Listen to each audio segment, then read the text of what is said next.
আরে ভাই, শুধু মহাজন ইউনূস যেই 17 বছর এই দেশকে গুম খুন হত্যার রাজত্ব চালিয়েছে, 17 মাস গুম খুন হত্যার রাজত্ব চালিয়েছে আমার বাংলাদেশের বিএনপি সরকার, জননেতা তারেক রহমান, আপনিও তো একই কায়দায় পা বাড়াচ্ছেন। এইভাবে যদি চলতে থাকে সরকার, আমার মনে হয় এই দেশের সাধারণ মানুষ তা মেনে নিবে না।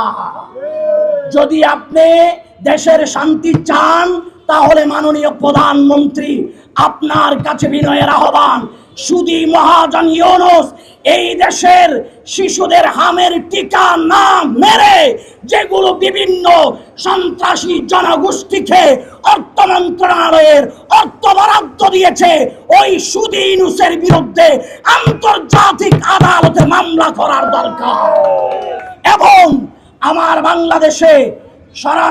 আমার বাংলাদেশের মাননীয় প্রধানমন্ত্রীকে বলবো, আপনার স্বাস্থ্য মন্ত্রণালয়কে সারা বাংলাদেশে ভিজিট করতে বলেন।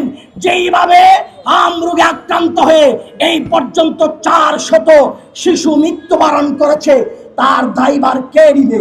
আপনি সরকার গঠন করেছেন, আপনার শাসনামলে যদি আমার শিশুরা যদি মায়ের কোলে নিরাপদ না থাকে, আপনার সেই স্বাস্থ্য মন্ত্রণালয়, তিনি তার মন্ত্রণালয়ে বসে তিনি কি শুধু আঙ্গুল চুষে?